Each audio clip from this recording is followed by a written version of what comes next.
নজর রাখবো পরবর্তী সংবাদে। দাম বাড়ছে জিনিসের, কিসের দাম বাড়ছে না বলুন তো? শুধু বাকি ছিল সিএনজি, সেটারও আজকে বেড়ে গেল দাম।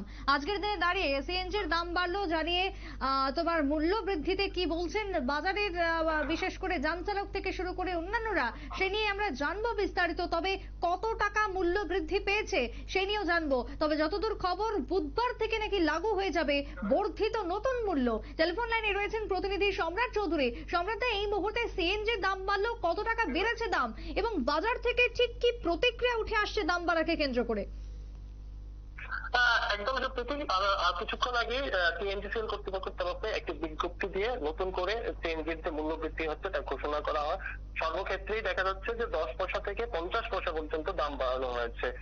মূলত যে সিএনজি নিয়ে সবচেয়ে বেশি মাথা ব্যথা, সিএনজি অটোতে ব্যবহার করা হয়, সেই সিএনজি পশ্চিম ত্রিপুরা জেলা বাদে অন্যান্য জেলা মানে গোটা রাজ্যে কিন্তু এবার 80 টাকা ছাড়িয়ে যাচ্ছে। নতুন মূল্য হচ্ছে 80 টাকা 49 পয়সা। তাছাড়া রয়েছে তোমার পিএনজি কমার্শিয়াল, সেক্ষেত্রেও প্রায় 50 পয়সা বৃদ্ধি করা হয়েছে। এখন 49 টাকা করে প্রতি কিলো বিক্রি হবে কমার্শিয়াল পিএনজি, যেটা তোমার এই পাইপলাইনের মাধ্যমে বিভিন্ন হোটেল রেস্তোরাঁতে বিলি করা হয়। সেই সিএনজিরও কিন্তু দাম বাড়ছে। লক্ষণীয় বিষয় হচ্ছে এই বছর রাজ্যে কিন্তু তৃতীয়বারের মতো সিএনজির দাম বাড়ানো হয়েছে।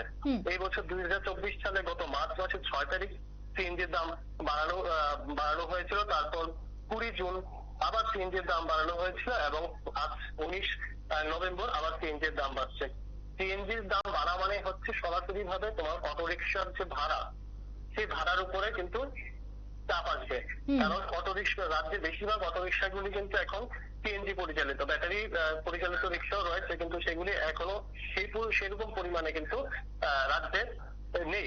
তাছাড়া নতুন করে ব্যাটারি রিক্সার উপর যে রেজিস্ট্রেশন, তার উপরও সরকার কিছু বিধিনিষেধ জারি করেছে। সব মিলিয়ে কিন্তু সিএনজির দাম বাড়া মানে হচ্ছে অটোরিকশা বাড়া। তাছাড়া যে পিএনজি কমার্শিয়াল বলে আমরা যাকে জানি, সাধারণত রেস্তোরাঁ বা ছোটখাটো খাবারের দোকানগুলিতে রান্নার জন্য যে গ্যাস ব্যবহার করা হয়, সেই পিএনজির ক্ষেত্রে কিন্তু দাম বাড়ছে। এবং সেই পিএনজির ক্ষেত্রে দাম বাড়ার অর্থ হচ্ছে রাস্তাঘাটের যে খাবার, বাইরের যে খাবার, সেই খাবারের কিন্তু মূল্য বৃদ্ধি। সাধারণ মানুষ কিন্তু সকালবেলা ঘর থেকে বেরিয়ে যাওয়ার পর রাতে ঘরে ফেরার যে মাছের সময়টা, সেই সময়টাতে কিন্তু রাজ্যেও কিন্তু বেশিরভাগ কর্মরত লোকেরা কিন্তু বাইরের খাবারের উপর নির্ভরশীল।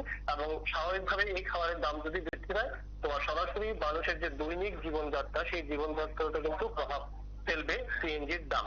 2022 সালে কিন্তু আমরা লক্ষ্য করেছি যে সিএনজির দাম বৃদ্ধির পর সিএনজি অটো চালকরা রীতিমতো আগরতলা সংলগ্ন এডি নগরে সিএনজি স্টেশনের সামনে জাতীয় সড়ক অবরোধ করে কিন্তু বিক্ষোভ দেখিয়েছিলেন।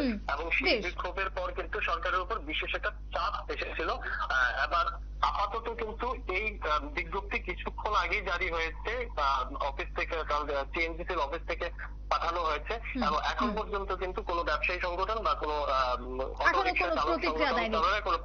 পাওয়া যায়নি। একেবারে তাই। অনেক ধন্যবাদ সম্রাট দা তোমায়। অর্থাৎ এই মুহূর্তে দাঁড়িয়ে সরকারের উপর আরো একবার চাপ আসতে পারে বলে মনে করছেন বেশ কিছু মহল। তবে দাম যেহেতু সিএনজির বেড়েছে, তাই আগামী দিনে যাত্রী ভাড়ার ক্ষেত্রেও দাম বাড়তে পারে বা প্রভাব পড়তে পারে তার একটা, এমনটাই বলছে এই মুহূর্তে একাংশ। ছোট্ট বিরতির পর ফিরছি, সঙ্গে থাকুন।